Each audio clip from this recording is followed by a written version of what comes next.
할렐루야, 반갑습니다. 우리 함께 인사하시겠습니다. 은혜의 자리에 잘 오셨습니다. 은혜의 자리에 잘 오셨습니다. 우리 뒤에 분들하고도 같이 인사 나누시고 우리 함께 손을 꼭 잡아주시면서 주의 사랑으로 사랑합니다. 한 번 더 인사하시겠습니다. 주의 사랑으로 사랑합니다. 주의 사랑으로 사랑합니다.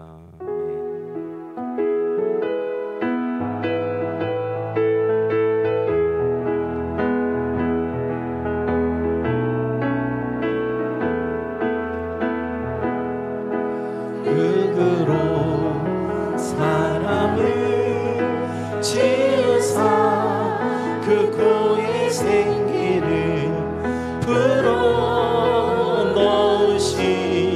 주 하나님,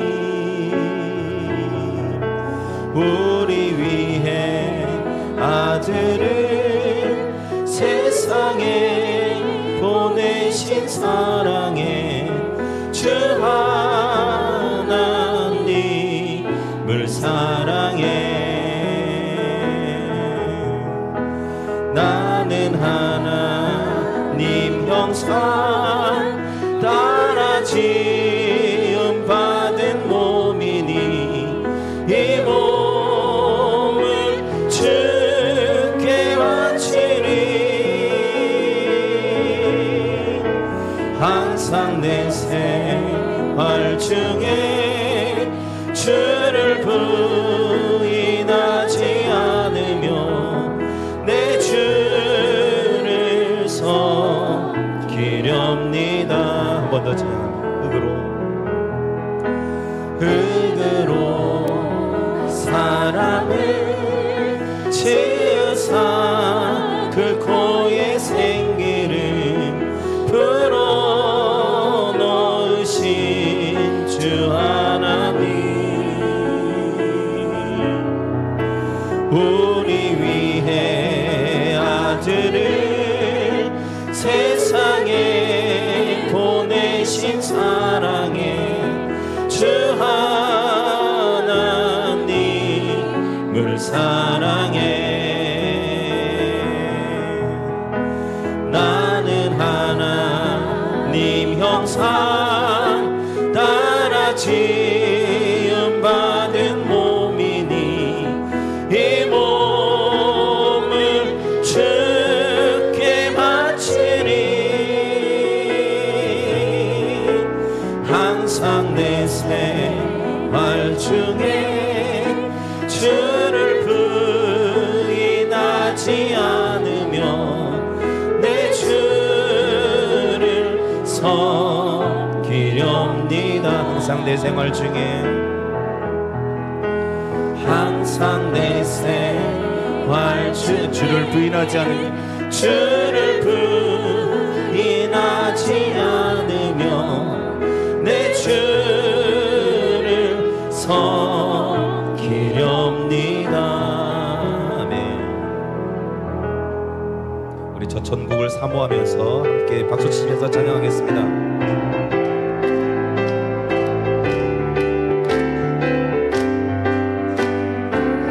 즐거운 우리 집 밝고도 거룩한 천국에 거룩한 백성들 거기서 영원히 영광에 살겠네. 거기서 기쁘고 즐거운 집에서 거기서 영원히 영광에 살게. 우리의 일생이 끝나면 영원히 즐거운 곳에서 거룩한 아버지 모시고 기쁘고 즐겁게 살겠네. 즐겁게 살게. 거기서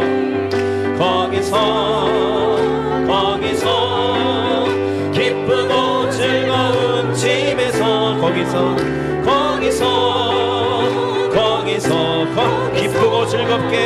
기쁘고 즐겁게 잠시 세상에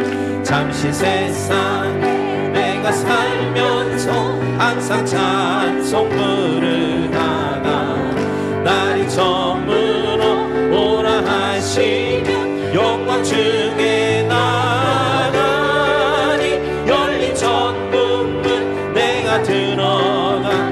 세상 짐을 내려놓고 빛난 면류관 받아 쓰고서 주와 함께 한숨 가시고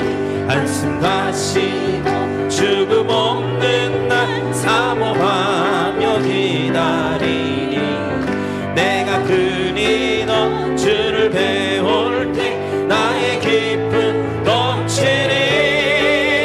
열린 천문문 내가 들어가 세상 짐을 내려놓고 빛난 면류관 받아 쓰고서 주와 함께 다 한숨 가시고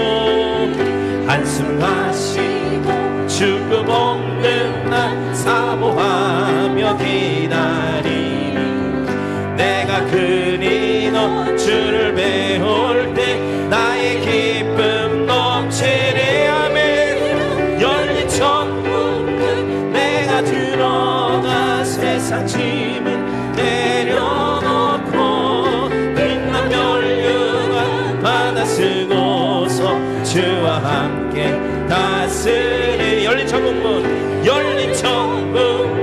내가 들어가 세상 짐을 내려놓고 빛난 면류관 받아 쓰고서 주와 함께 다스리. 열린 천문문 내가 들어가 세상 짐을 내려놓고 빛난 면류관 받아 쓰고서 주와 함께 다스리리.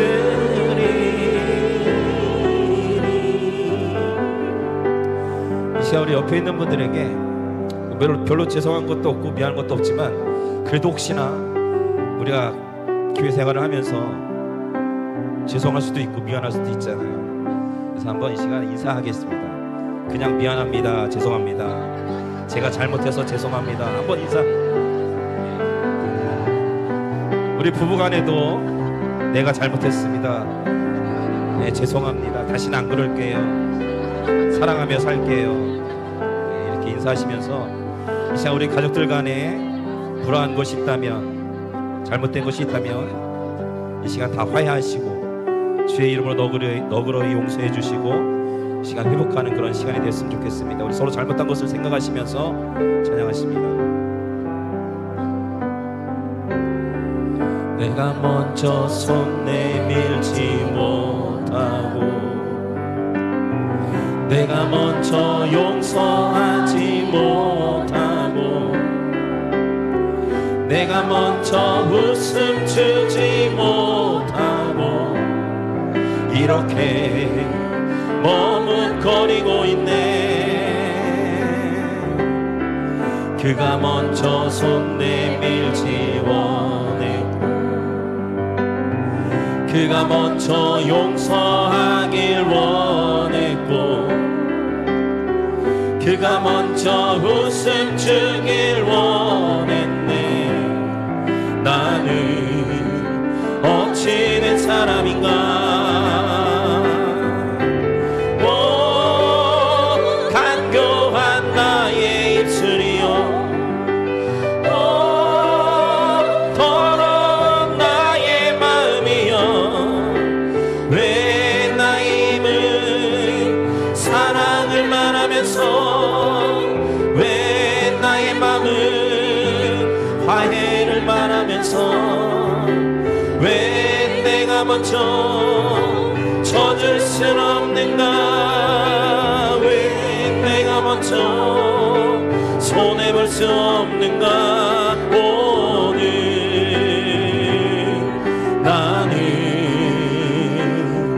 오늘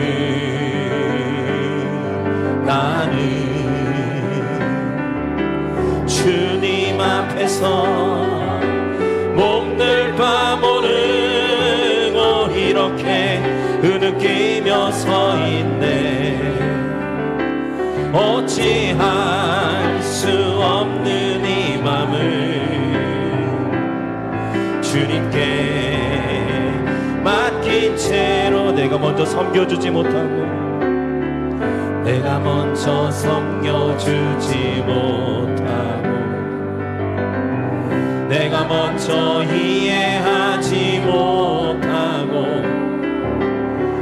내가 먼저 높여주지 못하고 이렇게 고집 부리고 있네.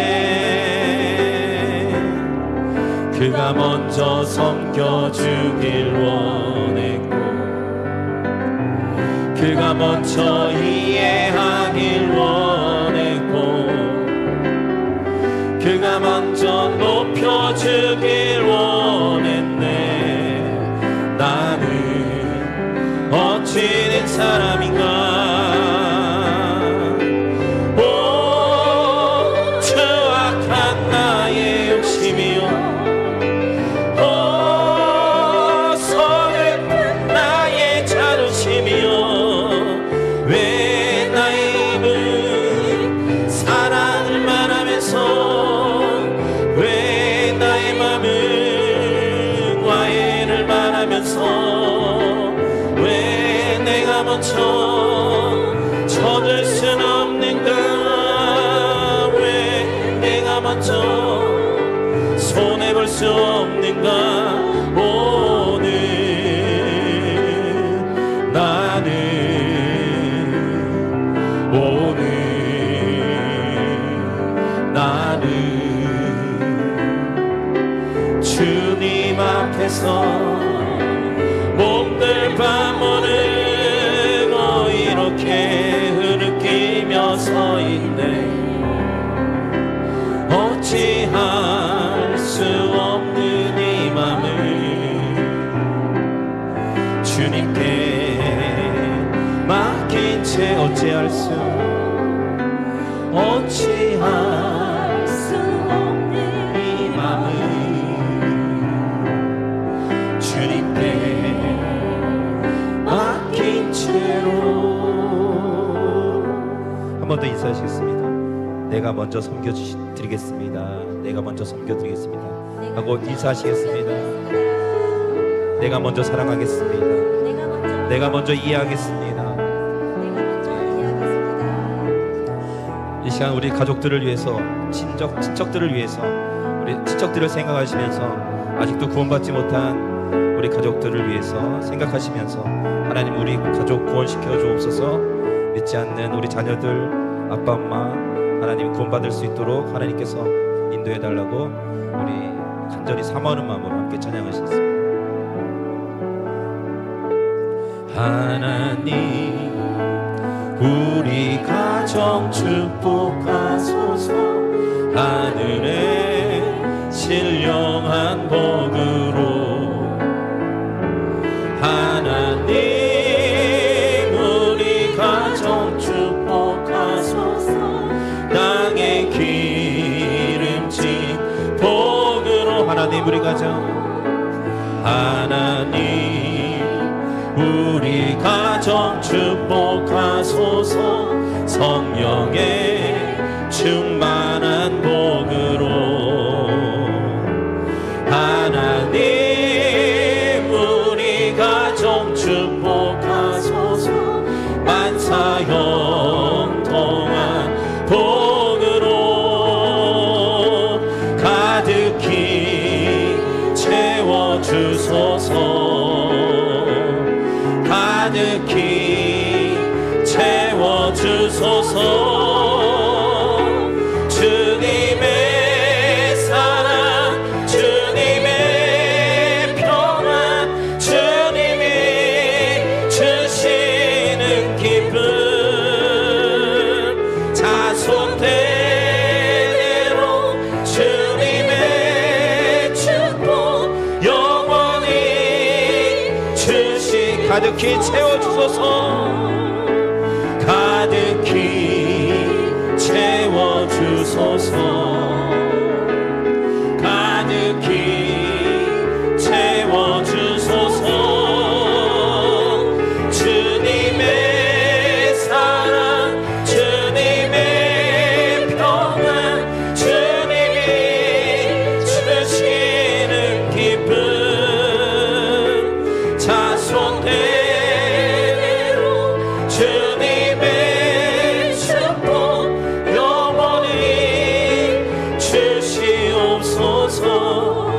하나님 우리 가족 축복하시고 우리 가정 친척 하나님 구원시켜 주옵소서. 기도하시고 오늘 은혜 받기 위해서 세우신 사자 목사님을 위해서 선포하신 말씀 가운데 생명 있는 말씀이 전해지고 우리에게 회복과 치유의 역사가 있도록 인도해 달라고 다 같이 함께 기도하시겠습니다.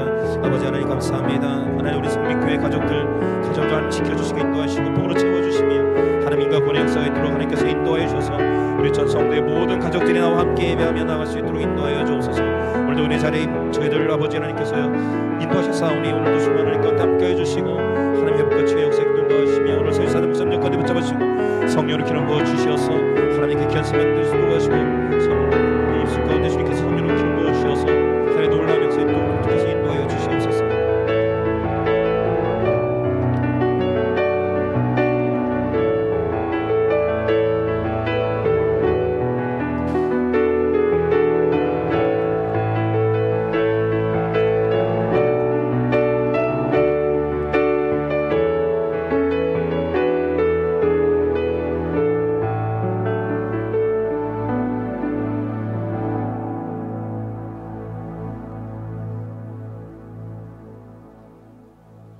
함께 일어나셔서 묵도하심으로 거룩한 주일 아침 3부 예배를 하나님 앞에 드리겠습니다.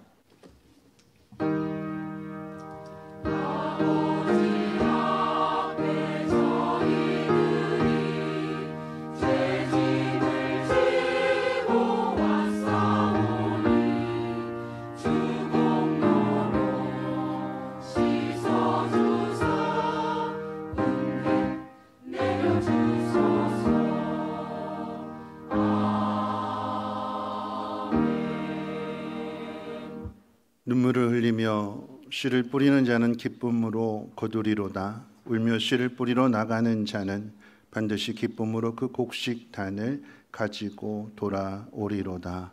아멘. 거룩하신 하나님, 오늘도 택하신 하나님의 자녀들을 은혜 보좌 앞으로 아버지의 집으로 인도해 주심을 감사합니다. 세상을 살아가면서 심은 대로 거둔다고 했는데 심은 대로 거두는 것뿐만 아니라 눈물을 흘리며 씨를 뿌리는 것에 대하여 기쁨으로 거둔다고 하였사오니 하나님 긍휼히 여겨주시고 우리를 도와주셔서 울며 씨를 뿌린 것에 대한 기쁨의 그 단을 거두게 하옵소서.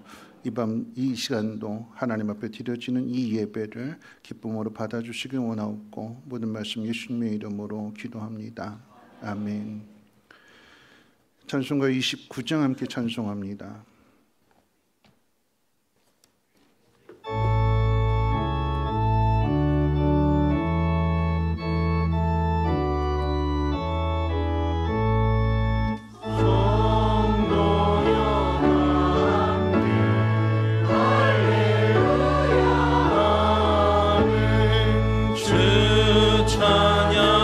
찬양하여라 할렐루야 아멘.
135번 함께 교독합니다. 찬송가 되는 교독문은 135번입니다. 교독문은 135번 함께 교독합니다. 그의 위에 여호와의 영 곧 지혜와 총명의 영이요 모략과 재능의 영이요 지식과 여호와를 경외하는 영이 강림하시리니 오직 하나님이 성령으로 이것을 우리에게 보이셨으니 성령은 모든 것 곧 하나님의 깊은 것까지도 통달하시느니라. 내가 아버지께 구하겠으니 그가 또 다른 보혜사를 너희에게 주사 영원토록 너희와 함께 있게 하리니 그는 진리의 영이라. 보혜사 곧 아버지께서 내 이름으로 보내실 성령 그가 너희에게 모든 것을 가르치고 내가 너희에게 말한 모든 것을 생각나게 하리라. 오직 성령이 너희에게 임하시면 너희가 권능을 받고 예루살렘과 온 유대와 사마리아와 땅끝까지 이르러 내 증인이 되리라 하시니라. 아멘. 사도신경으로 우리 신앙 고백합니다. 전능하사 존재를 만드신 하나님 아버지를 내가 믿사오며 그 외아들 우리 주 예수 그리스도를 믿사오니 이는 성령으로 잉태하사 동정녀 마리아에게 나시고 본디오 빌라도에게 고난을 받으사 십자가에 못 박혀 죽으시고 장사한 지 사흘 만에 죽은 자 가운데서 다시 살아나시며 하늘에 오르사 전능하신 하나님 우편에 앉아 계시다가 저리로서 산 자와 죽은 자를 심판하러 오시리라. 성령을 믿사오며 거룩한 공회와 성도가 서로 교통하는 곳과 죄를 사하여 주시는 것과 몸이 다시 사는 것과 영원히 사는 것을 믿사옵나이다. 아멘. 다 함께 앉으셔서 찬송가 191장 통일찬송가는 427장 찬송 후에 최은남 장로님 기도해 주시겠습니다.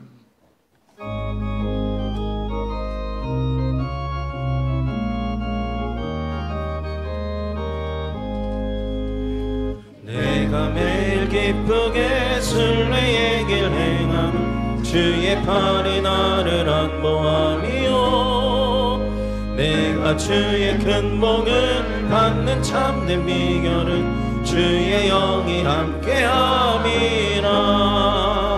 성령이 계시네 할렐루야 함께하시네. 좁은 길을 걸으며 밤낮 기뻐하는 것 주의 영이 함께함이라.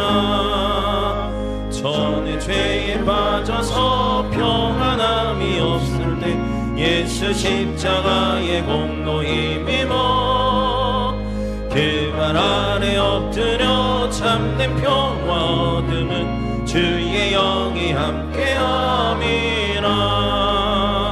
성령이 계시네 할렐루야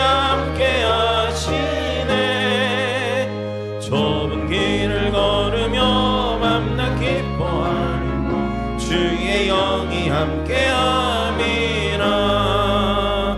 나와 동행하시고 모든 염려하시니 나는 숲의 새와 같이 기쁘나.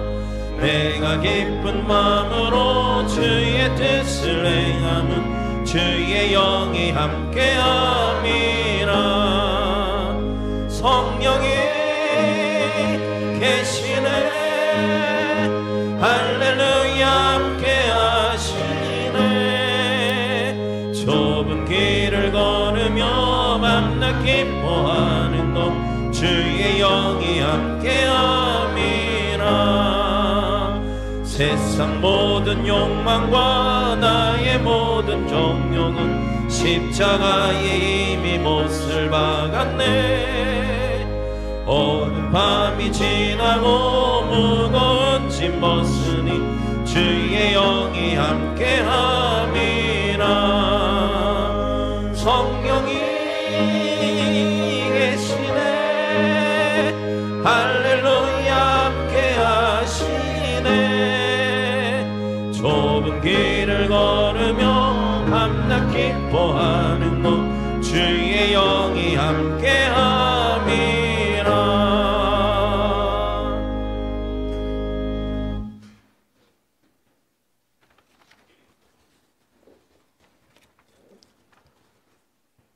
기도드리겠습니다. 한 주일 동안도 주님께서 허락해 주신 삶 속에서 주어진 삶을 열심히 살게 하시고 주님의 날 한자리에 모여 기쁨으로 예배하게 하시니 감사와 영광을 드립니다. 늘 부족함에도 채워주시는 역사함으로 우리는 살아가고 있습니다. 그러나 그때마다 당연한 것으로 여겨 감사가 사라지고 욕심으로 채워지는 우리들의 모습을 용서하여 주시옵소서. 이른 봄에 뿌린 씨앗들은 어느덧 자라 푸르름이 짙어진 들녘을 바라봅니다. 거룩하신 하나님, 제자리에 머물러 있는 우리의 모습을 불쌍히 여겨주시고 하나님 앞에서 세상의 욕심도 욕망도 주님께서 원치 않는 것들이 멈춰지게 하시고 하나님의 참된 진리로 채워져가는 삶이 되게 하여 주시옵소서. 늘 마음속에 잡혀있는 안목의 정욕 때문에 귀하고 귀한 하나님의 것을 놓치지 않게 하여 주시옵소서. 거룩하신 하나님, 이 나라 이 민족을 불쌍히 여겨 주시옵소서. 폐허가 된 이 땅을 주님의 귀한 사랑으로 세워주셨지만 극한 갈등의 상처로 또한 기후 변화의 재해로 불안한 삶을 살아가고 있습니다. 그러나 지금도 우리를 위해 중보하시는 주님의 계획 속에 이루어가시는 주님의 역사함을 목도하게 하시고 인내하여 주님의 뜻이 또 주님께서 약속해 주신 것들이 이루어지길 간절히 기도하는 한국 교회들이 되게 하여 주시옵소서. 거룩하신 하나님, 주님의 뜻을 세워가시는 성민교회를 기억하여 주시옵소서. 가정교회 사역을 계획하며 기도하고 있사오니 모든 성도들의 간절한 기도를 들으시고 응답하여 주시옵소서. 또한 한마음을 이루기 위해 체육대회를 준비합니다. 준비하는 모든 수고와 과정들을 인도하여 주시옵소서. 주님의 선한 일꾼을 세우기 위해 임직식을 합니다. 참된 일꾼으로 세워져 하나님께 칭찬받으며 성도들로 존경받는 참된 하나님의 일꾼이 되게 하여 주시옵소서. 거룩하신 하나님, 성민교회 모든 성도들 마음 가운데 함께하여 주셔서 서로 각자의 생각으로 갈등으로 인한 상처가 있지 않도록 인도하여 주시고 원치 않는 질고로 힘들어하는 교우들 속히 치유되어져 함께 교제하며 예배하는 기쁨이 있게 하여 주시옵소서. 가정의 달을 풍성히 마치고 유월을 계획하며 나갈 때 각 기관들을 기억하여 주셔서 시행하는 모든 계획들이 풍성한 열매로 하나님께 기쁨을 드리는 기관들 되게 하여 주시옵소서. 제대로에 세우신 목사님 말씀 선포하실 때에 우리 곁에 임재하신 예수님을 만나는 성령 충만한 말씀 선포되게 하여 주시옵소서. 또한 온전한 하나님의 대언자로 인도함 받아 우리는 그 말씀 속에 변화되어 큰 소망이 넘치는 삶을 살게 하여 주시옵소서. 오늘도 찬양으로 안내로 봉사로 예배를 돕는 손길들 주님의 축복으로 채워 주시옵소서. 보배롭고 존귀하신 예수님의 이름으로 기도하옵나이다. 아멘.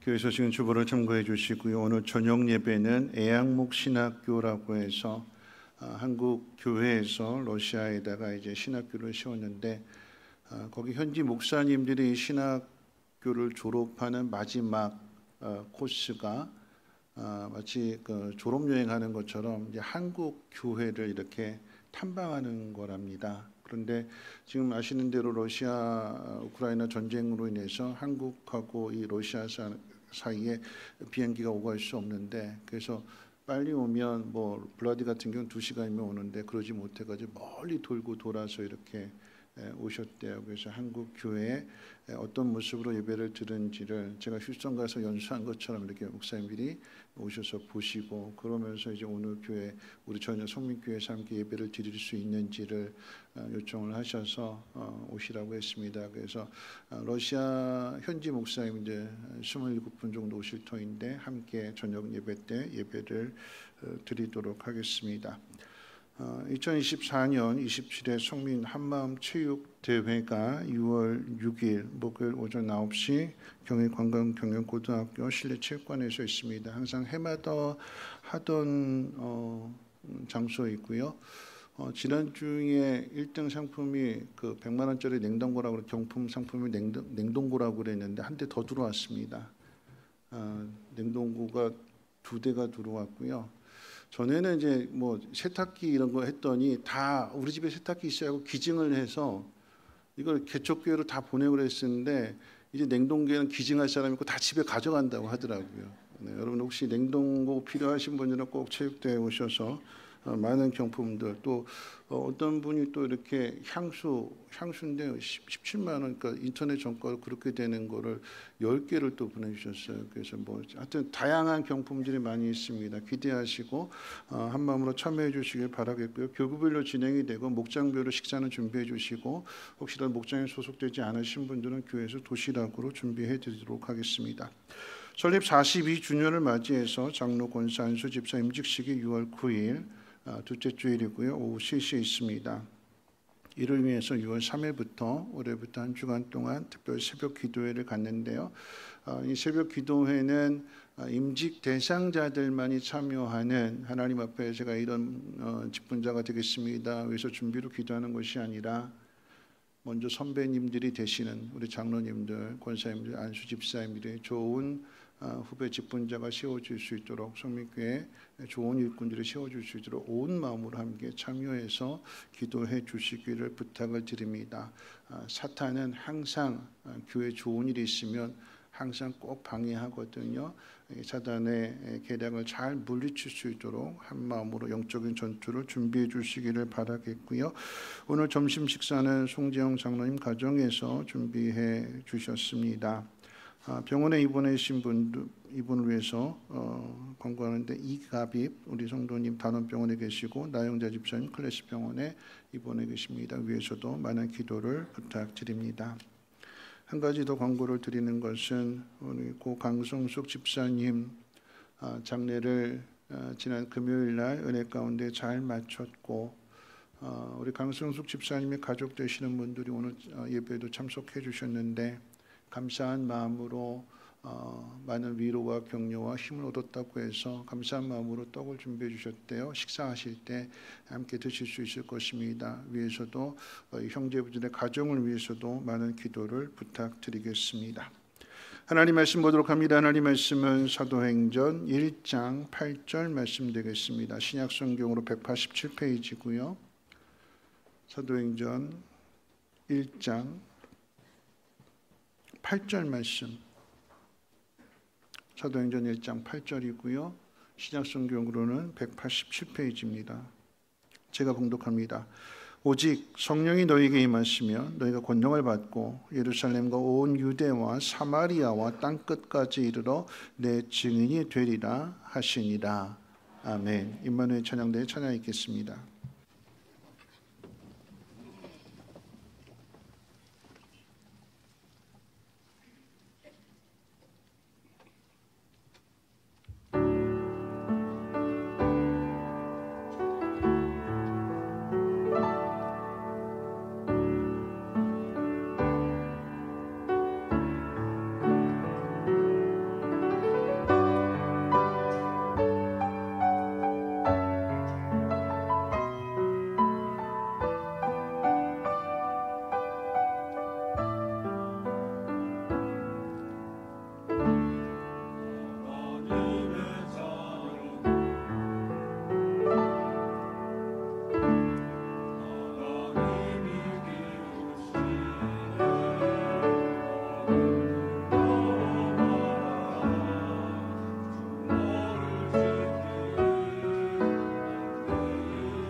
거룩하신 하나님, 담대하라고 주님 말씀하십니다.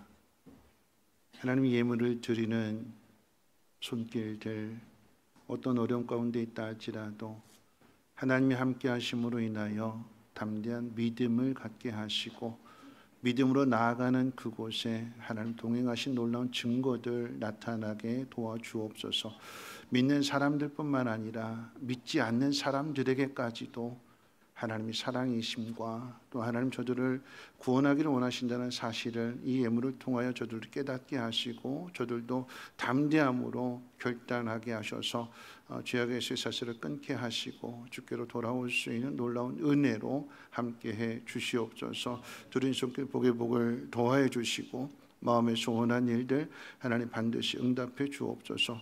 오늘도 그 하나님을 믿는 마음으로 예배할 때에 하나님 말씀이 우리 마음 가운데 새겨지게 하시고 그 말씀 붙들고 살아내며 하나님의 뜻을 이루며 간증하며 감사하도록 하나님 역사해 주옵소서. 우리 구주 예수님의 이름으로 기도하옵나이다. 아멘. 여러분의 한 주간은 어떠셨는지요? 지난 주간 한 주간 어떻게 지내셨습니까?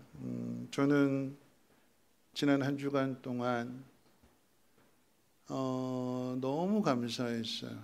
여러분 자주 말씀드립니다만 캄보디아 선교사님의 요청에 대해서 성민교회가 노트북 5대에서 10대 부탁드려도 될까요? 그랬는데 들어온 헌금 제가 통 크게 하라고 그랬잖아요. 한 분이 나 이거 10대 300만 원 했으면 좋겠습니다. 그랬는데 넘치게 부어주셔서 계속해서 끝났습니다. 그랬는데 거의 20대가 넘는 이 헌금이 들어왔고 그래서 거기는 10대 필요하다고 해서 그럼 이거 어떻게 할까 잠깐 장로님들하고 이야기하면서 그러면 오늘 저녁에 러시아 목사님들이 오시니까 이 넘치게 부어주신 것은 러시아 목사님들을 위해서도 써도 되겠구나. 하나님은 우리가 생각한 것보다도 구하는 것에 대하여 넘치게 부어주시는 하나님이십니다. 좋은 일도 있었지만 슬픈 일도 있었지요. 강성숙 집사님이 갑작스럽게 돌아가시고 갑작스럽게.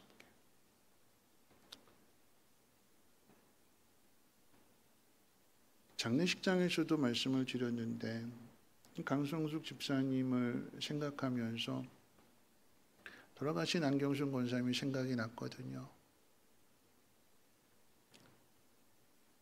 그렇게 기도하셨어요. 제가 부목사로 이렇게 차 운전할 때 비가 오나 눈이 오나 연로하셔서 넘어지셨는데 얼굴에 멍이 드셨어요. 그런데도 오셔요. 새벽에 기도하십니다. 모든 분들이 아세요. 따님에게 우리 강성숙 집사님에게 장애가 있었는데 어머니 입장에서 이 딸을 두고 어떻게 먼저 가나 하는 마음으로 하나님 앞에 간절히 기도하는 거였고 하나님은 교회를 통해서 또 우리 권사님들을 통해서 잘 돌아보게 하시고 또 형제분들을 통해서 오늘 이렇게 나오신 남동생분의 가족을 통해서도 또 돌봄을 받게 하시고 그러면서 깨닫는 것이 슬픈 일을 당하면서도 기도는 공짜가 없구나. 쌓여진 기도는 하나님 반드시 응답해 주시는구나. 그래서 한 주간 동안 기도에 대해서 많은 생각들을 할 수가 있었습니다. 구하는 대로 응답해 주시는 하나님, 그 하나님은 참 좋으신 하나님이시고요. 우리 그 하나님에 대해서 우리 함께 옆에 있는 분하고 인사 나누실 때 이렇게 인사했으면 좋겠습니다. 하나님은 좋으신 하나님이시고요. 당신과 함께 하십니다. 하고 인사하겠습니다.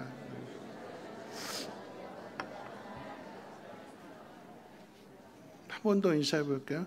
하나님이 당신을 사랑하신대요. 이렇게 인사하겠습니다. 네. 하나님 당신을 사랑하신대요. 2014년 상영된 국제시장이라는 영화가 있지요. 1000만 관객을 동원한 영화였기에 영화 보신 분들도 많을 거고요. 또 오래된 영화이기 때문에 TV에서 방영을 해서 보신 분들도 많을 것입니다. 영화의 내용은 6.25 전쟁 중 황해도 흥남에서 철수하는 미군의 배를 피난민들이 타는 과정에서 주인공 덕수는 동생 막순이의 손을 놓칩니다. 많은 사람들이 밀려드는 그런 상황 속에서 덕수의 아버지는 이 딸을 찾기 위해서 덕수에게 이렇게 이야기하지요. 이제부터는 네가 가장이니까 가족 잘 지켜야 한다. 딸을 찾아서 다시 돌아올 수 없는 그런 상황이었기 때문에 헤어지는 것을 전제로 해서 이 아들에게 그 말을 네가 가장으로서 장남으로서 가족을 잘 돌봐야 된다라고 하는 것을 그 말을 남겨주고 이제 헤어지게 됩니다. 그렇게 아버지와 헤어진 채 덕수는 어떻게 살았을까요? 아버지를 대신하여 장남으로서 가정을 책임져야 할 이 덕수의 이야기는 다음에 하도록 하고 지난주의 말씀을 이어가려고 합니다. 이 땅에 오신 예수님은 세 가지 목적이 있었다고 그랬어요. 첫째는 하나님 나라를 이루시는 거였고, 두 번째는 십자가를 지시는 것이었으며, 그리고 세 번째는 이 땅 가운데 하나님의 나라가 이렇다라고 하는 것을 보여줄 수 있는 교회를 세우는 일입니다. 하나님의 나라를 시작하신 것과 십자가를 지심으로써 두 가지 목적을 이루셨고, 세 번째 교회를 세우는 일만 남겨진 그런 상황 속에서 가장 중요한 타이밍에 그 시간에 예수님은 통째로 그 일을 제자들에게 맡기시고 하늘로 올라가셨습니다. 제자들로서는 막막하고 답답한 상황일 것입니다. 마치 덕수가 이제 앞으로 어떻게 살아가야 되나 아버지 없이 그런 생각을 갖는 것과 똑같은 상황이겠지요. 예수님이 부활하셨다고 해서 세상이 바뀐 것이 아니었습니다. 오히려 세상은 예수를 따르던 자녀 세력들 완전히 뿌리 뽑겠다고 해서 혈안이 되어 있는 상황이었습니다. 부활하신 예수님이 제자들과 함께 계셨다면 아무리 대적들이 기세 등당한다 할지라도 문제가 전혀 되지 않겠지만, 예수님이 계시지 않는 상황에서는 힘으로는 상대가 되지 않습니다. 예수님이 부활하셨다고 사람들 앞에 그 진실을 호소해도 사람들은 믿지 않기 때문에 거짓말장이의 정신병자 취급을 할 것입니다. 무슨 이야기냐면 제자들이 하고자 하는 일들에 대하여 세상이 고분고분 따라와 주지 않는다라고 하는 것이고 도와주지 않는다는 것입니다. 엄청난 부탁을 받은 제자들로서는 어디서부터 시작해야 되고 또 어떻게 해야 되는지 아는 것도 없고 할 수 있는 것도 없습니다. 이 답답한 상황을 어떻게 풀어가야 할까요? 위임을 받은 제자들이 상황을 풀어가는 방식으로서의 오늘 두 가지를 본문을 통해서 두 가지를 생각해 보기를 원하는데, 첫째는 기도고 두 번째는 성령입니다. 먼저 생각할 것은 기도에 대한 것인데요. 교회 처음 나오시는 분들에게 질문을 하지요. 교회 오시니까 어떻든가요? 라고 하는 질문을 드리는데, 이제 지난주에도 그랬고 이번 주에도 그랬고 7분하고 지금 이제 새가족 모임을 하고 있고, 또 6월달은 또 7분이 지금 예약된 상태에서 이분들뿐만 아니라 교회 처음 오신 분들에게 꼭 항상 그런 질문을 하거든요. 우리 교회 오시니까 어떻든가요? 하고 이렇게 질문을 드리면 많은 분들이 마음이 평안해요. 마음이 따뜻해요. 그리고 또 다른 분들은 마음이 기뻐요 하시는 그런 분들이 있습니다. 처음에 오셨는데, 교회가 뭔지도 모르고 교회 처음에 오셨는데 그 마음이 평안하다, 그 마음이 따뜻하다라고 이렇게 말씀하시는 것은 오늘 이 예배 드리는 이 분위기 속에서 느껴지는 마음일 것입니다. 찬양의 멜로디나 또 아니면 그 가사가 마음에 와 닿든지, 아니면 제가 전하는 이 말씀이 자신들의 그 상황과 꼭 맞는 상황이기 때문에 문제의 실마리를 찾게 되었고 그렇게 한번 해볼까 하는 그런 마음을 얻었기 때문에, 그동안 마음이 참 삭막했었는데 좋은 말 들은 것 같고 들어보니까 꼭 맞는 말인 것 같고 그래서 마음에 따뜻함을 느끼신대요. 뿐만 아니라 우리 새가족부를 비롯해서 많은 분들이 반갑게 맞이해 주시고 안부를 물어주시고 그리고 예배 마치고 이제 식사를 함께 나누게 되니까 그 안에서의 또 다른 즐거움도 얻습니다. 그러면서 앞으로 교회 나오면 계속해서 좋은 일들이 가득할 것만 같은 그런 느낌을 갖게 됩니다. 안 풀리던 일도 잘 풀리게 될 것 같고요. 아팠던 사람은 병도 나을 것 같고요. 속썩이던 자식들도 회개하고 돌아올 것만 같습니다. 그런데 그렇게 기대하던 일들이 이루어지지 않습니다. 교회 처음 나온 분들만의 이야기가 아닙니다. 교회 처음 나왔을 때보다도 예수님을 인격적으로 만나는 체험을 한 사람의 기쁨은 더 큽니다. 예수님을 만난 것이 감격스럽고 그 예수님을 통해서 하나님이 나의 아버지가 되신다는 사실을 깨닫게 된 그 이유에 대해서도 감격하게 됩니다. 하나님 아버지시라고 했으니까 아버지 하면서 우리의 필요한 것을 구했을 때에 응답해 주시는 체험도 하게 되면 더 기쁨은 커져갑니다. 그렇게 되면 내 삶에 문제들이 있지만 전혀 문제로 여겨지지 않고요. 평생을 기쁘게 살 수 있을 것만 같습니다. 그런데 그런 시기가 그리고 그런 마음이 오래 지속되지 않습니다. 우리만 그런 것이 아니라 당시의 제자들도 그랬습니다. 제자들은 예수님을 믿고 예수님을 따랐습니다.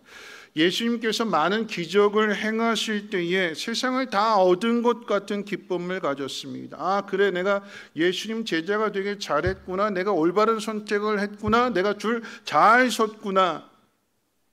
그렇게 쭉 갈 줄 알았는데 예수님 십자가에 못 박혀 죽습니다. 믿는 도끼에 발등에 찍힌 것이 아니라 믿었던 예수님께 배신을 당한 느낌이겠지요. 하늘이 무너진다라고 하는 것은 이럴 때 쓰는 말일 것입니다. 그런데 며칠이 지나서 3일이 지나서 예수님이 부활하셨습니다. 그때 기쁨은요, 부활하신 주님을 만났을 때 그 기쁨은요, 주님이 돌아가시기 전에 보여주셨던 수많은 기적들, 그때 얻었던 기쁨보다도 부활하신 주님을 만났을 때 기쁨은 이루 말할 수 없는 더 큰 기쁨이겠지요. 왜 그렇게 기쁠까요? 그렇게 기뻐하면서 또 마음속에 어떤 마음을 갖게 될까요? 부활하셨으니까, 주님 부활하셨으니까 자신이 더 크게 성공할 것이라고 하는 기대감이 생겼습니다. 그런데 그런 제자들의 기대와는 다르게 예수님은 하늘로 올라가셨습니다. 무슨 이야기냐면, 여러분, 우리의 인생이 오르락 내리락 하는 롤러코스터 같다라고 하는 것입니다. 인생이 올라갈 때는 기대감으로 충만하지만 인생이 내리막길을 달릴 때에는 절망과 원망만 남습니다. 여러분, 우리가 기억해야 되는 것은요, 부활하신 예수님이 하늘로 올라가시고 제자들만 남아있는 이 현실의 상황은 하나님께서 제자들에게 요구하시는 상황이라고 하는 사실입니다. 다시 말하면 예수님이 제자들을 버리신 것이 아니라 제자들을 남겨두신 것이고, 제자들에게 나 하늘로 올라갈 테니까 너희들 알아서 해라 하고 일을 떠맡긴 것이 아니라, 떠넘긴 것이 아니라 이 제자들을 큰 사람을, 큰 제자를 만들기 위한 하나님의 뜻이라는 사실입니다. 그 사실을 받아들이게 되면, 그리고 그 사실을 깨닫게 되면 상황이 다르게 보이게 됩니다. 막막하고 답답했던 이 현실이 하나님이 우리에게 요구하는 현실이라는 사실을 깨닫는 사람은 그 속에서, 그 상황 속에서 자신이 해야 할 일을 찾기 시작합니다. 그 일이 기도입니다. 왜 기도해야 되는 걸까요? 단순히 생각하면 어떻게 해야 할지를 모르고 막막하고 답답하니까 기도하겠지만, 제자들이 기도하는 이유는 예수님이 보내시는 성령을 받기 위해서 기도하라고 말씀하셨기 때문에 기도하는 것입니다. 더 정확하게 말하면 예수님이 제자들에게 위임하신 그 일 때문에 기도하는 것입니다. 말씀에 대한 순종으로 시작하는 것이 기도다라고 하는 거죠. 분명 여러분에게도 답답하고 막막한 현실이 있을 것입니다. 하나님을 위한 꿈을 가졌는데 그 꿈과는 거리가 먼 자리에 있을 수도 있습니다. 하나님을 위한 꿈을 가졌는데, 하나님 이루어 주실 줄 알았는데, 내가 바랬던, 내가 원했던 일들이 이루어지지 않을 때에 어떤 마음을 갖냐면 이용만 당하고 버려진 것 같습니다. 사람들과의 관계 속에서 진실을 이야기해도 사람들이 믿어주지 않고요, 도와주지 않습니다. 여러분, 그런 상황 속에서 억울함이 커져가게 되는 거고요. 억울함이 커져가면 또한 분노도 커져가는데, 그 분노는 세상을 향한 분노라기보다는 하나님을 향한 분노가 더 큽니다. 하나님, 내가 이렇게 헌신했는데, 내가 이렇게 순종했는데, 내가 열심히 신앙생활 잘하는데, 하라는 대로 다 했는데, 하나님 도대체 이게 뭡니까? 왜 나를 도와줄 사람이 아무도 없습니까? 원망도 하고요, 분노도 하고요. 그런데 한번 곰곰이 한번 생각해 보면, 왜 도와줄 사람이 없을까? 왜 사방이 꽉 막혀 있을까? 그렇다면 그때가, 그리고 그 자리가 하나님이 나를 필요해서 나를 그곳에 두셨다라고 생각해 보면 어떨까요? 일하기 귀찮으셔서 예수님이 이것을 제자들에게 통째로 맡기고 하늘로 올라가신 것이 아니라, 예수님이 하늘로 올라가시는 것이 제자들에게, 이 상황이 제자들에게 필요해서 더 큰 제자를, 더 큰 사람을 만드시기 위해서, 그래서 예수님이 하늘로 올라가셨다라고 하는 그 현실을 믿음의 눈으로 바라보면 어떨까요? 우리에게 주어진 모든 상황들 속에서 모든 것이 내 마음대로 되지 않을 때, 아무도 나를 도와주지 않을 때, 그런데 그때가 하나님의 때요, 그때가 하나님이 일하시는 때이며, 그런 상황들을 통해서 하나님이 어떤 분이신가를 나를 통해서 증거하기 위한 자리라고 생각해 보면 어떨까요? 그 현실을 우리가 하나님의 뜻으로 받아들이는 그 순간부터 그 현실이 다르게 보일 거고요, 그 속에서 내가 해야 할 일들이 무엇인지를 찾게 되는데, 그것이 바로 기도다라고 하는 것입니다. 하나님은 우리의 필요한 것을 아시지만, 그럼에도 이것이 하나님으로부터 주어진다는 사실을 우리로 하여금 깨닫게 하시고 많은 사람들에게 나타내시기 위해서 기도하라고 하셨어요. 그래도 구해야 할 것이니라. 우리는 한 주간 동안 우리가 구하는 것에 대해서, 아니 캄보디아에서 학생들이 필요해서 구하는 것에 대해 하나님 어떻게 넘치게 부어주시는가를 우리가 체험했잖아요. 우리가 그럼 우리도 동일하게 똑같이 그 모습을 보면서 내게 주어진 이 상황들 속에서 낙심하지 말고, 원망하지 말고, 분노를 키우지 말고, 세상 사람들과 다르게 하나님을 생각하고 하나님의 뜻 안에서의 일들을 찾아보래요. 그래, 그 일을 위해서 기도부터 하래요. 내일부터, 아니 오늘 이 시간 이후부터 여러분이 기도하는 자리로 나아가시기를 주님의 이름으로 축원을 드립니다. 세상을 다르게 보고 세상을 변화시켜 나가는 시작은 바로 이렇게 시작이 되는 거예요.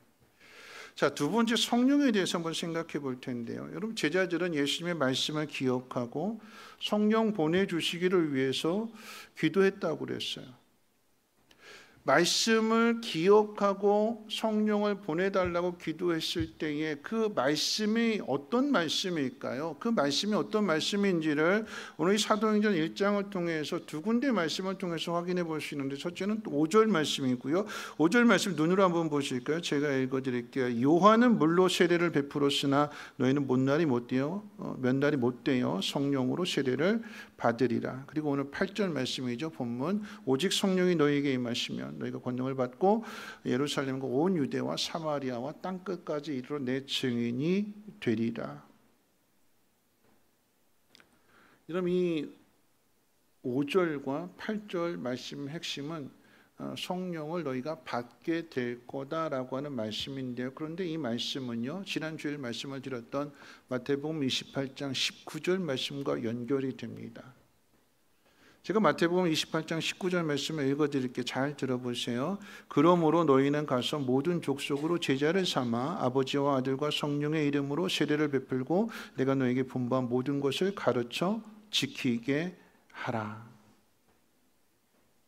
가서 모든 족속으로 제자를 삼으라라고 하는 마태복음 28장 19절의 말씀이 오늘 본문 사도행전 1장 8절 말씀 어떻게 연결되는가?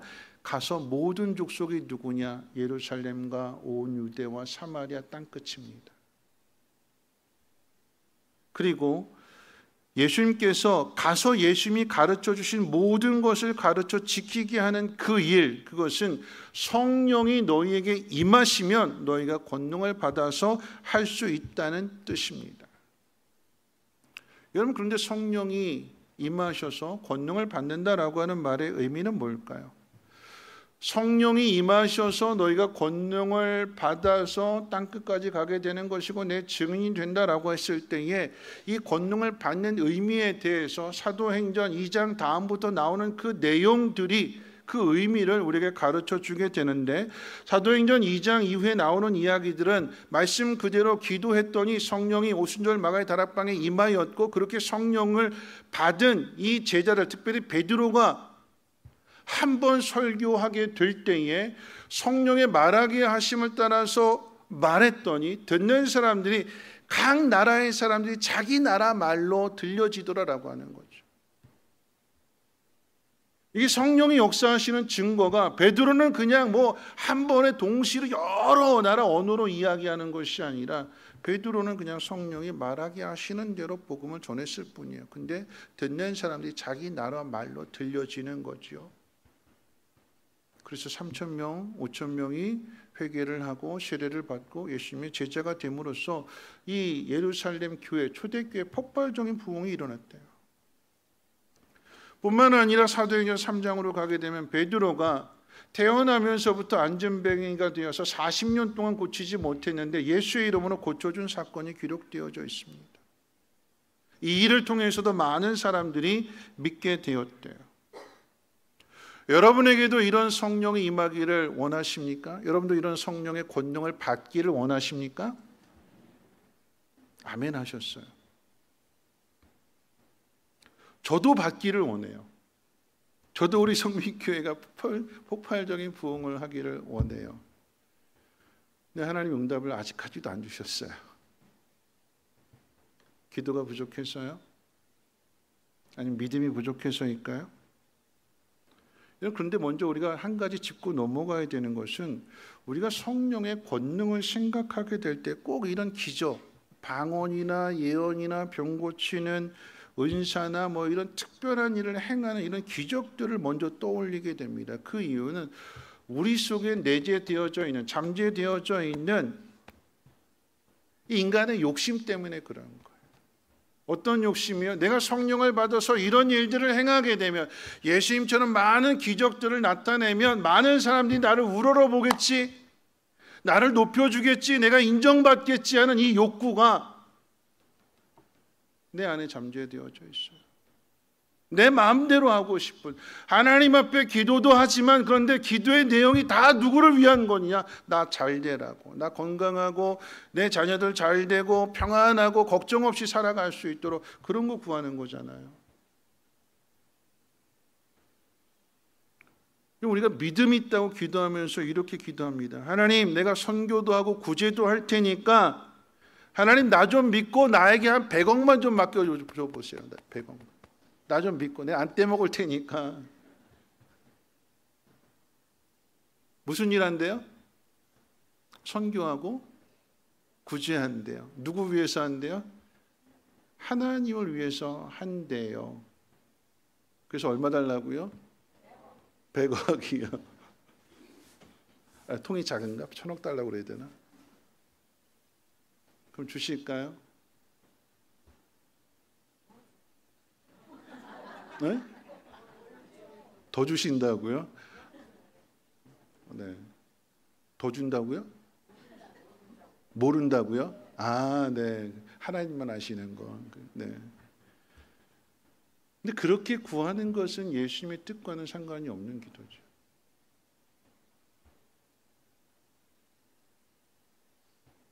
가서 증인이 되라라고 하는 예수님 맡겨주신 일과는 상관이 없는. 여러분, 우리가 100억 구해서 100억 선교도 하고 구제도 하면 거기에 뭔가 콩고물에도 떨어지지 않을까요? 그렇죠? 우리의 관심이 어디 있어요? 선교에 있어요? 구제에 있어요? 콩고물에 있어요? 솔직하게. 누이 좋고 매부도 좋고 선교 받는 사람도 좋고 나도 좋고 뭐 이런 마음이 우리 안에 이어 있잖아요. 저도 그래요. 저도 뭐 다르지 않아요. 사람 다 똑같아요. 우리 안에 그런 마음이 있어요. 근데 이런 마음들이 결국 누구를 위한 거예요? 나를 위한 거예요. 나를. 하나님을 위한 것이 아니라 나를 위한 기도가 되는 거죠. 여러분, 제자들이 성령 받기를 위해서 기도하는 것은 예수님 맡기신 위임 명령 때문이었어요. 가서 모든 족속을 제자로 삼으라라고 하는 이 명령 때문에 어떻게 해야 될지 모르니까 예루살렘과 온 유대와 사마리아 땅끝까지 이런 증인되라고 하셨는데 무엇에 대한 증인이 되는 걸까요? 예수님 부활에 대한 증인입니다. 예수님이 이 땅에 오셔서 많은 일들을 행하셨습니다. 귀신을 쫓아내셨고요, 중풍병자를 고쳐주셨고 오병이어의 기적도 행하셨습니다. 죽은 나사로도 살려주셨어요. 그리고 십자가에서 죽으셨고 부활하셨습니다. 여러분들에게 예수님을 전해야 된다면, 전도해야 된다면 예수님에 대한 이 많은 사실들 중에 가장 딱 하나만 전하라고 한다면 여러분 뭘 전하시겠습니까?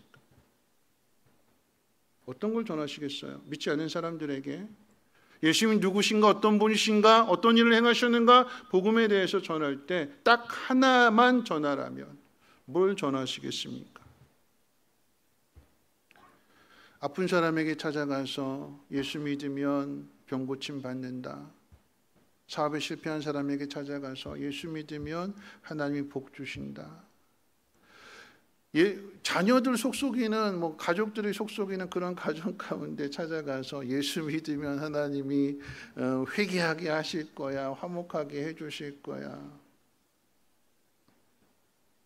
여러분, 그런데 우리가 딱 하나만 전해야 된다면 뭘 전해야 되냐면 예수님 부활하셨다는 사실입니다. 왜 이게 중요하냐면 예수님 오시기 이전의 세대는 죽음으로 끝나는 세대였어요. 죄의 문제가 해결되지 않았기 때문에 죄의 삭은 뭐라고요? 사망이라고 그랬어요. 그래서 이 땅의 모든 사람은 다 죄로 인해서 다 죽습니다. 누구나 예외 없이 다 죄 때문에 죽어요. 그런데 예수님이 오셔서 우리 죄를 대신해서 십자가에 못 박혀 죽으셨잖아요. 죽으셨을 뿐만 아니라 다시 살아나셨어요. 그래서 지난 장례식 때도 말씀을 드렸습니다만 바울이 고린도전서 15장에서 뭐라고 이야기했느냐, 이 부활을 어떻게 설명하냐면 부활이 죽음을 삼켰다. 어떤 게 더 커요? 죽음이 커요? 부활이 커요? 삼켜버렸으니까 죽음이 없는 거예요. 부활만 있는 거예요. 근데 이전에는, 예수님 오시기 전에는요, 우리가 이 땅 살아갈 때 우리가 가지고 있는 이 생명을, 내 육신에 붙어있는 이 생명을 뭐가 빼앗아가요? 죽음이 뺏어가요. 사망이 뺏어가요. 그래서 죽으면 다 끝난다고 생각해요. 근데 예수님이 죽으면 다 끝난다고 생각했는데 예수님 부활하셨어요. 그래서 부활이 죽음의 권세를 깨트리고 죽음을 삼켜버렸어요. 뭐만 있어요? 부활이 있어요. 영원한 생명이 있어요. 이 영원한 생명을 가진 사람이 어디 간다고요? 하늘로 올라간다고요. 하나님 나라 간다고요. 이것이 이루어졌습니다. 제자들은 이 일에 대한, 예수님 부활에 대한 확신을 가졌어요. 죽음을 이기시고 부활하신 예수님을 만났고 도마는 이 죽음의 흔적인 손과 발의 못자국, 옆구리에 있는 창자국도 친히 직접 만져봤어요. 그리고 확신을 가졌습니다. 제자는 예수님과 함께 음식을 먹기도 했고요, 하늘로 올라가시는 것을 본 증인이기도 합니다. 그래서 어떻게 해요? 전하는 거예요. 전하는 거예요. 이방 땅에 가서 전합니다. 그러면 이방 사람들이 믿을까요? 예수님이 이 땅에 오셨고 예수님이 십자가에 못 박혀 죽으셨고 예수님 부활하셨대. 이방 사람들에게 예수님이 누군지도 모르고 만나본 적도 없고 하나님이 누군지도 모르는 사람들에게 가서 성경에 대한 지식도 배경도 아무것도 없는 이방 사람들에게 가서 예수님이 오셨대, 예수님이 죽으셨대, 예수님이 부활하셨대, 하나님이 그 아들을 우리를 위해서 보내주셨대 라고 전하면, 복음을 전하면 이방 사람들이 믿던가요? 믿어요? 그 얘기랑 똑같은 거예요. 여러분, 우리 가족 중에 믿지 않는 분이 있을 때에 그렇게 교회 다니면서 내가 남편 교회 안 다니는데 이제 아내가 열심히 교회 다니면서 열심히 믿어야 된다고 교회 다녀야 된다고 전하면 들어요, 안 들어요? 왜 안 들어요? 입이 닳도록 얘기했는데 귀에 못이 박히도록 잔소리해 교회 가야 된다고 전했는데 안 듣잖아요. 왜 안 들어요? 말로는 안 된다라고 해요. 말로 아무리 해도 믿어지지가 않거든요. 부활을 증거한다라고 하는 것은 한번 생각해 보세요. 안 듣거든요. 안 믿어요. 거짓말 하지 말라고 그럴 것입니다. 세상을 어지럽히는 그런 정신 나간 사람들이라고 예수 믿는 사람들 핍박할 것입니다. 그래서 실제로 핍박을 당하죠. 여러분, 베드로가 안진뱅이를 고쳐주니까 감옥에 갇히게 되었고요. 바울이 빌립보에 가서 귀신 들린 여종 고쳐주게 되니까 똑같이 감옥에 갇혔습니다. 좋은 일 했고 옳은 일을 했는데 억울한 일을 당합니다. 그럼 어떻게 해야 될까요? 좋은 일 했어요. 옳은 일 했어요.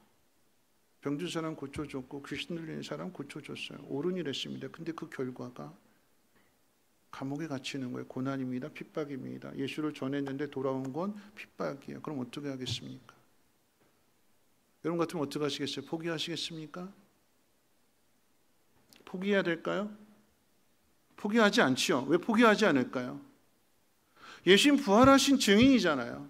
그것을 본 증인이잖아요. 만난 증인이고요. 만져본 증인이잖아요. 안 믿는다고, 안 믿어서 고난이 왔고 핍박이 왔다고 포기할까요? 포기할 수 없는 거예요. 맡긴 일이기 때문에 전해야 되는 거고요. 지옥에 가는 영혼이 하나님 나라로 돌아갈 수 있도록 전해야 되는 거예요. 핍박이 온다 할지라도 베드로만 그런 것이 아니라 바울만 그런 것이 아니라 스데반도 그랬고 히브리서 11장 가운데 보면 이름 없는 순교자들, 로마의 원형 경기장 안에서 예수 믿는다라고 하는 그 이유로 인하여 맹수의 밥이 됩니다. 사지가 찢겨나가기도 합니다. 로마만 그랬어요. 우리나라도 그랬잖아요. 주기철 목사님, 손영원 목사님. 얼마나 많은 순교자들이 있습니까? 많은 사람들이 예수 믿다가 죽는 거 구경하러 왔어요. 경기장에 많은 사람들이 구경하러 왔어요. 그 사람들이 예수 믿는 사람들의 죽음을 봅니다. 그리고 나서 생각하는 거겠죠. 여러분도 한번 생각해 보세요. 그 사람들이 왜 죽임을 당했을까? 도대체 무슨 일을 했길래? 그 사람들이 예배를 드렸대. 그 사람들이 몰래 모여서 예배를 드릴 뿐만 아니라 함께 식사도 했대. 근데 식사만 한 것이 아니라 거기에는 가난한 사람, 연약한 사람이 많이 있었는데 이 모임 안에는 부유한 사람이 자기 밭을 팔아서 가난한 사람 도와주라고, 마치 우리 교회가 캄보디아 선교를 위해서 자신의 것을 내어주어서 그 학생들 도와주라고, 공부시켜주라고 그렇게 헌금했던 것처럼 그런 일들이 이 교회 안에 있었대. 뭐라고 생각할까요? 옳은 일 했네, 좋은 일 했네. 근데 왜 죽인대? 가난한 사람 도와줬는데, 가부들 도와줬는데, 고아들 책임져 줬는데, 똑같아졌는데, 근데 왜 죽였대? 생각하는 거죠. 그 생각하는 속에서 그들이 죽임을 당하는 그 모습을 봤거든요. 어떻게 죽느냐? 어떻게 죽을까요? 죽음 앞에 비굴할까요? 죽음을 두려워할까요?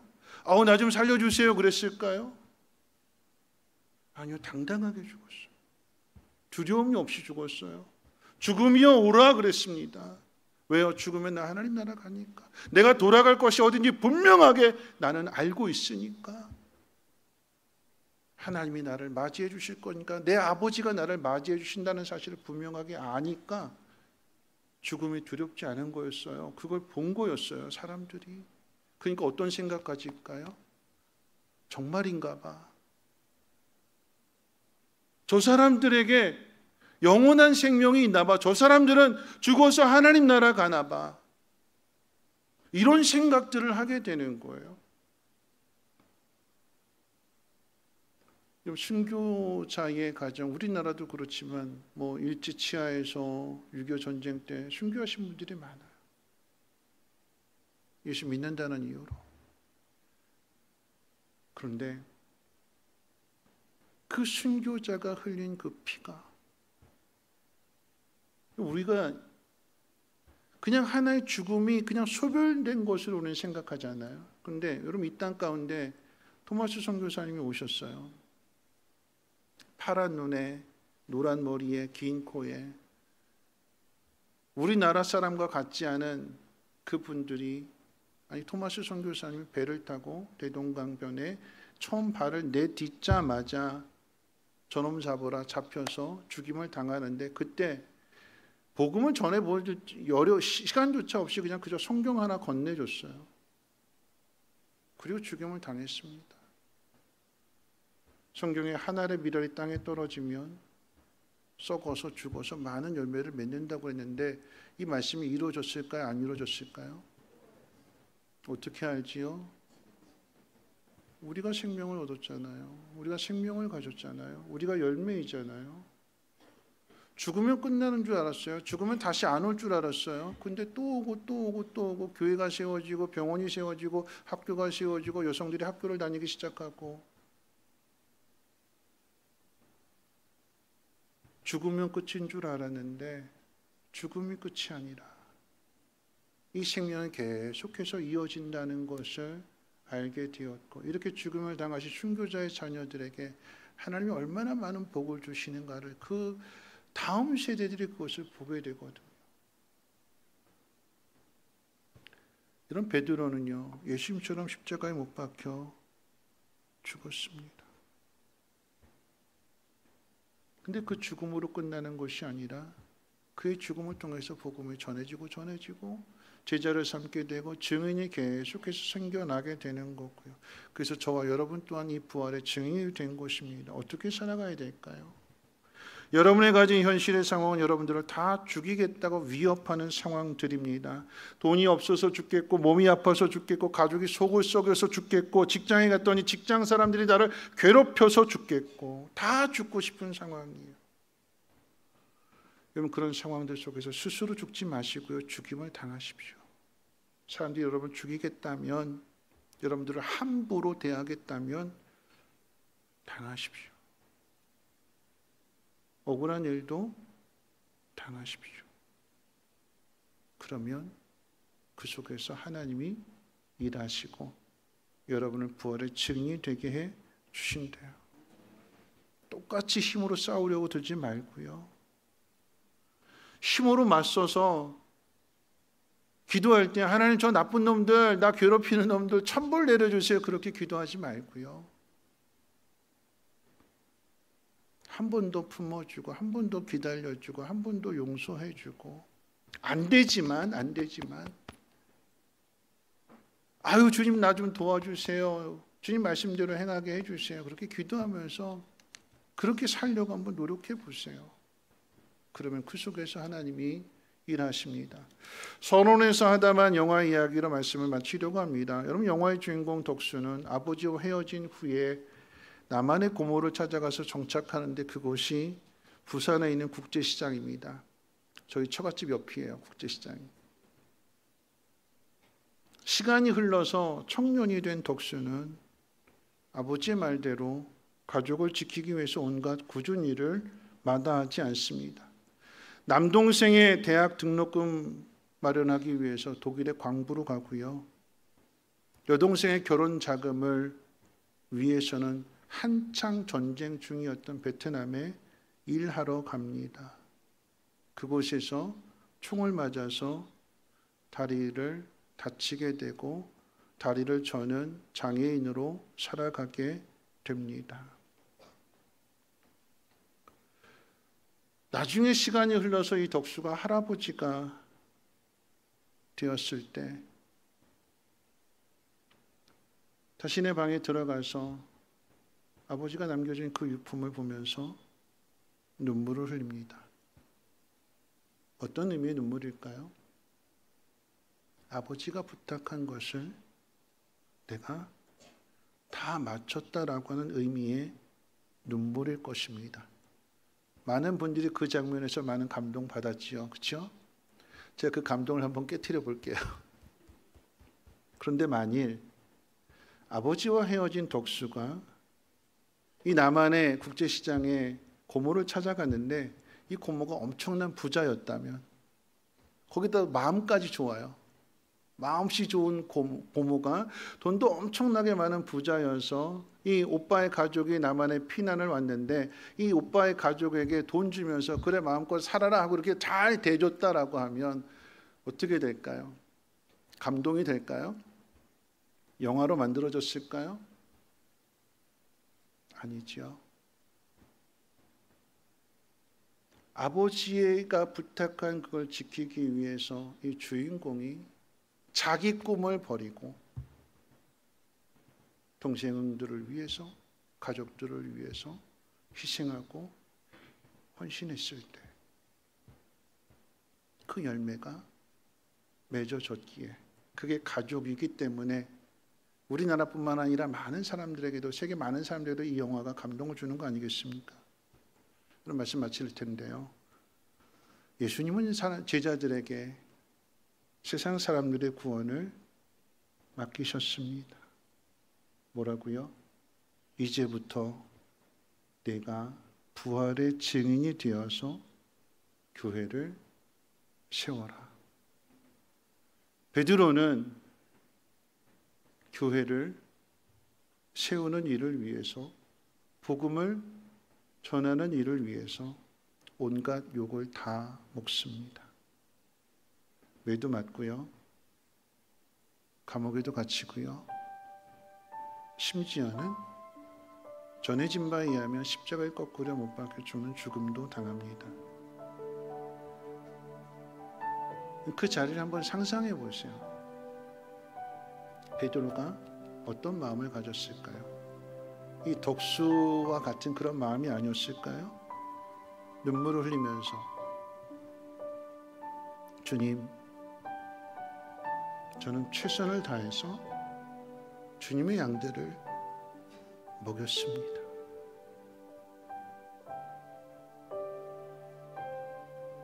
내가 나를 사랑하느냐, 내 양을 먹이라. 세 번째 물으실 때, 똑같은 질문을 세 번째 하셨을 때에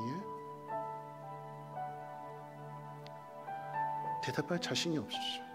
진심인데, 난 정말로 사랑하는데 내 속에 있는 내가, 악한 내가, 죽음을 이기지 못하는 내가 죽음이 두려워서 부인하고 배반하는 거, 그거 겪어봤으니까 대답할 수 없는 거예요. 뭐라고 대답하는가?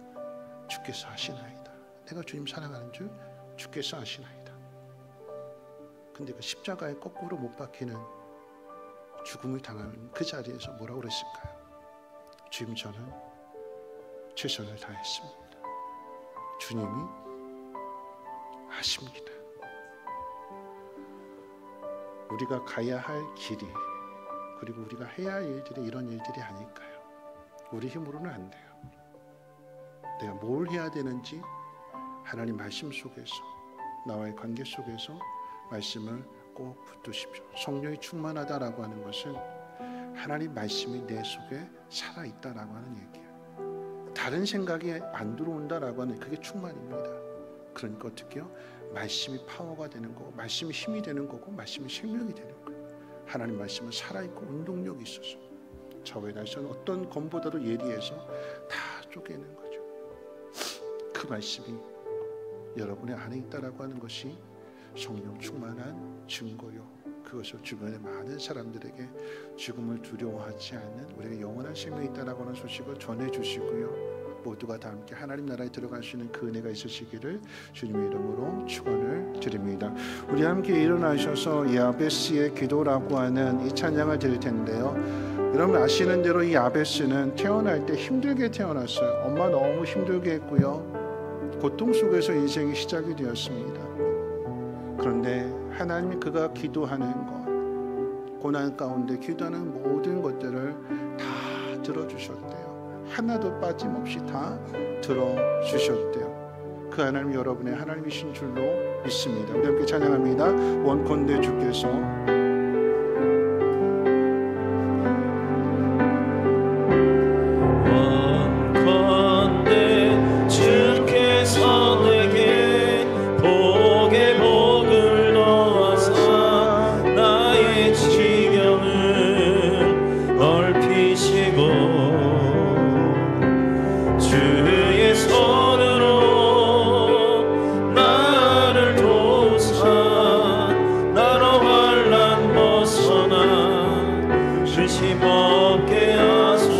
다시 한번 고백합니다. 원컨대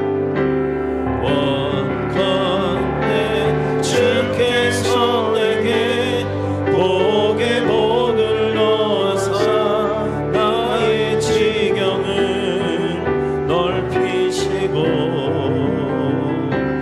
주의 손으로 나를 도우사 나로 환난 벗어나 근심 없게 하소서.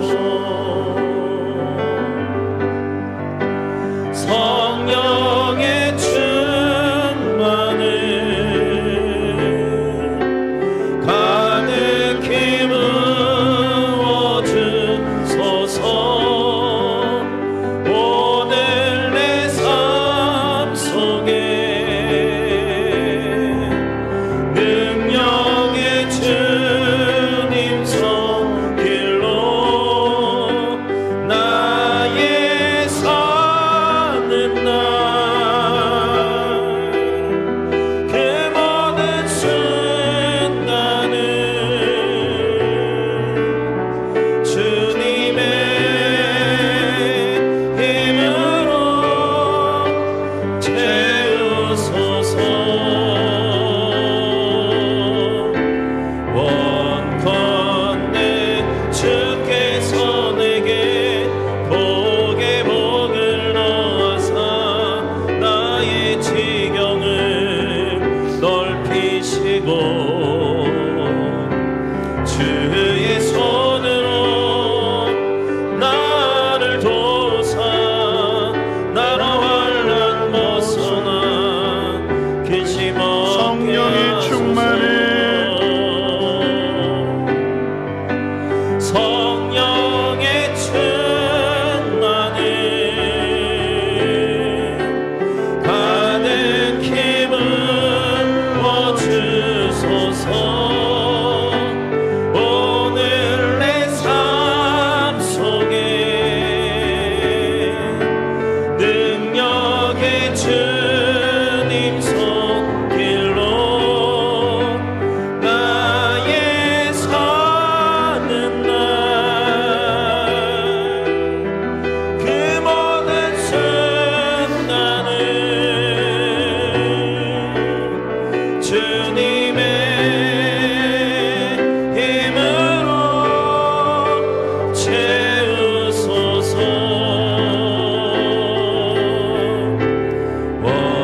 원컨대 주께서 내게 복에 복을 넣어서 나의 지경을 넓히시고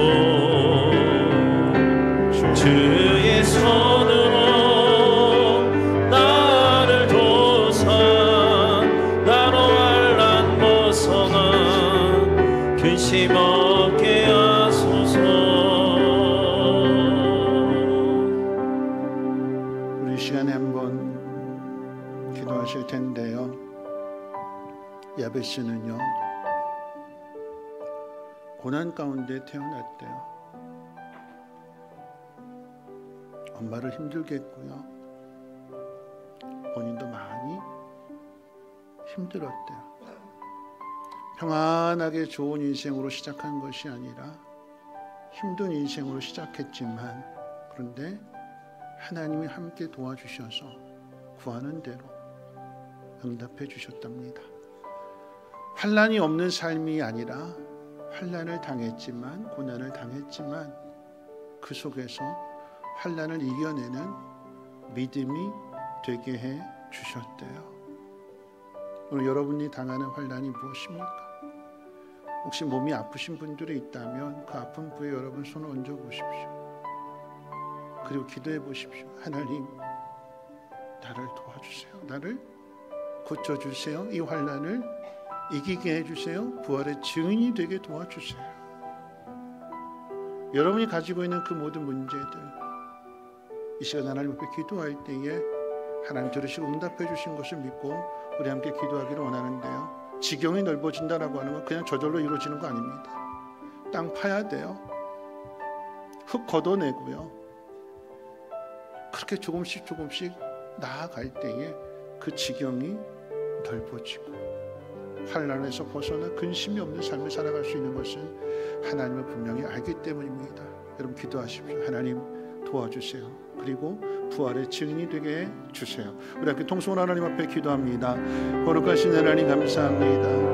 하나님, 연약하지만 힘들지만 그럼에도 하나님이 계시기에, 그럼에도 기도할 수 있기에, 기도하는 우리를 하나님 긍휼히 여겨주시고 성령의 충만함을 허락해 주실 때에 권능이 아니라 하나님이 무엇을 원하시는가 그것을 분명하게 믿고 한 걸음 한 걸음 내딛게 될 때에 하나님이 일하시는 것이, 그것이 권능인 것을 하나님 깨달아 알게 하옵소서. 내가 하는 것이 아니라 순종하는 나와 하나님이 함께 하심으로 인하여 힘든 모든 문제들을 이겨내게 하시고 부활의 증인이 되게 하실 주님을 찬양하며 경배합니다. 오늘의 고난이, 오늘의 아픔이, 오늘의 슬픔이 내일의 기쁨이 되고 찬양이 되고 감사가 되고 하나님의 영광이 될 수 있도록 하나님 우리를 긍휼히 여겨주시고 하나님 우리를 도와주시옵소서. 내가 믿어야 전할 수 있습니다. 내가 경험해야 전할 수 있습니다. 하나님 흔들리지 않도록 확실한 경험을 주심으로 인하여 포기하지 않게 하시고 끝까지 순종하는 그 모습을 많은 사람들에게 본으로서 보임으로 인하여 하나님 그 영혼도 하나님께로 돌아오게 하시고 하나님 나라 들어갈 수 있는 은혜를 더하여 주시옵소서. 하나님의 사랑으로 충만하게 채워 주시옵소서. 하나님 감사합니다. 하나님이 계셔서 감사합니다. 우리가 걸어가는 인생의 수많은 문제들, 수많은 어려움들을 만나지만 아들을 주시기까지 우리를 사랑하신다는 그 놀라운 증표를 주셨사오니 두려워하지 않게 하시고 오늘 우리 찬양대 고백처럼 담대하게 하옵시고 담대함으로 믿음으로 나가는 그곳에 하나님의 놀라운 능력의 역사가 나타나게 도와주시옵소서. 무엇을 해야 되는지 분명하게 알게 하시고 말씀 붙들고 살아갈 때에 성령의 충만함을 경험하게 하시고 그 놀라운 증거들을 많은 사람들이 전할 수 있는 축복의 통로가 되게 하옵소서. 이제는 우리 주 예수 그리스도의 무한하신 은혜와 하나님의 그 크신 사랑하심과 성령님의 감화 감동 충만 보호 역사하심이 성령의 임하심으로 인하여 놀라운 예수 그리스도의 부활의 증인되기로 다짐하고 결단하는 사랑하는 주의 백성들 머리머리 위에와 가정과 하는 모든 일과 특별히 자녀들 위해 정민교회와 쉼터와 유치원과 이 나라 민족과 북한 땅과 전 세계 위에 이제로부터 영원토록 항상 함께 있을지어다. 아멘.